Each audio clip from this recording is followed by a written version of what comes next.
Welcome to the Journal Editorial Report. I'm Paul Gigot. The House Judiciary Committee voted along party lines Wednesday to authorize subpoenas for Special Counsel Robert Mueller's full report, with Committee Chair Jerry Nadler arguing that lawmakers have the right to see the unredacted version as well as all supporting evidence. The committee must see everything, as was done in every prior instance. Obviously, some material will have to be redacted before it's released to the public to protect privacy, and we're not willing to let the Attorney General, who after all is a political appointee of the President, make that substitute his judgment for ours. The subpoena threat coming after Attorney General William Barr said last week that he'd release a redacted version of the 400-page report no later than mid-April. George Terwilliger served as William Barr's Deputy Attorney General in the George H.W. Bush administration. Welcome. Good to see you again. Thanks for coming in. As a matter of law, what is the Attorney General required to turn over to Congress regarding the Mueller investigation? Well, it's entirely in his discretion. What he's really required to do, he's already done. That is, tell him that he got the report.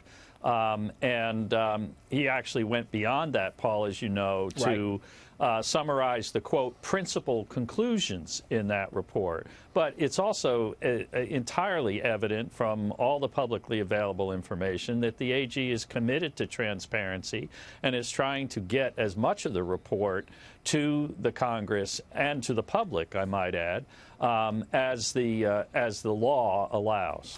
So what about this? The argument that the AG has made is that you have grand jury testimony, for example, that you need to redact, that you have intelligence sources and methods that you might need to redact. And of course, under Justice Department rules, you don't want to include information about people who haven't been indicted for a crime, but that might tarnish their reputation. Are all those justifiable reasons to redact in your view? In my judgment, they are. I mean, the first two are to use a colloquial phrase, no-brainers, because it's the law. The third one is a policy, and we saw with the antics of Jim Comey what happens when that policy is violated and people who aren't charged are nonetheless the subject of what appear to be official opinions and conclusions. What about this distinction that Congressman Nadler tries to draw between what might be released to the public regarding grand jury testimony and what is given to Congress? He says Congress has the right to see it all, everything, even if the public doesn't. Is that a fair distinction? I think it's a debatable distinction because he's relying on Watergate-era precedent under the old independent counsel statute. This regulation, in fact, was designed, and I might say designed on a bipartisan basis with Janet Reno, then Attorney General Janet Reno's full participation to limit the information that comes out of a special counsel investigation, exactly for the reasons we were just discussing. So if they don't turn over everything, if there are significant redactions, or for that matter even minor redactions, and the Congress says, sorry, not good enough, we got to have it all, and they subpoena the Attorney General and he says, I'm sorry, I can't give you more, what happens then? Well, the Congress has remedies apart from a subpoena. I must say that the current talk of a subpoena strikes me as a lot of political theater surrounding this. But the Congress can petition the court and demonstrate, meet the test of demonstrating that they have a specific need for that grand jury information, which ought to overcome the secrecy that attaches as a presumption to such information. Well, but and this distinction about turning over something to Congress, I mean, you know, Congress is a sieve. Anything that's turned over that doesn't come to that the public hasn't seen, it's going to be leaked, and it may be leaked selectively. I mean, let's face it, that's a realistic view of what happens. Well, of course it is, and it's not only a realistic view, but the empirical evidence supports your conclusion. But the fact of the matter is, Paul, that I think the Attorney General seems to recognize that, and that's why he is aiming for as much public transparency to all of this as is possible.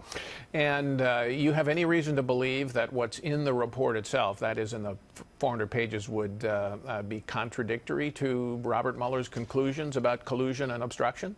I have two reasons not to believe that. One, the Attorney General, Bill Barr, is a very intelligent man, and he's not going to get out ahead of his own headlights in terms of summarizing the principal conclusions of the report that would be inconsistent with the report. Secondly, you know, this was a comprehensive investigation, and those conclusions seem to be relatively ironclad, even if Mr. Mueller didn't deign to make a judgment about the obstruction statute. Okay.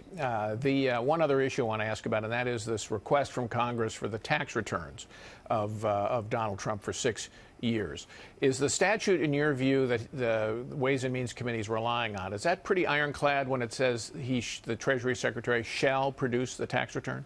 I haven't studied it extensively, Paul, but from what I have seen, it does unfortunately seem pretty ironclad because, in general, as you know, tax return and return information is subject to a great deal of confidentiality. But this was an outgrowth of the Teapot Dome scandal, one of a number of statutes that scandal produced that probably deserve a second look.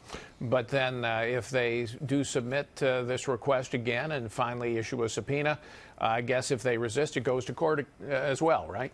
Yes, I mean, again, as I say, I haven't studied it, but there may be some basis to challenge that subpoena. All right, George Terwilliger, very helpful. Thanks for being in. Nice to be with you, Paul.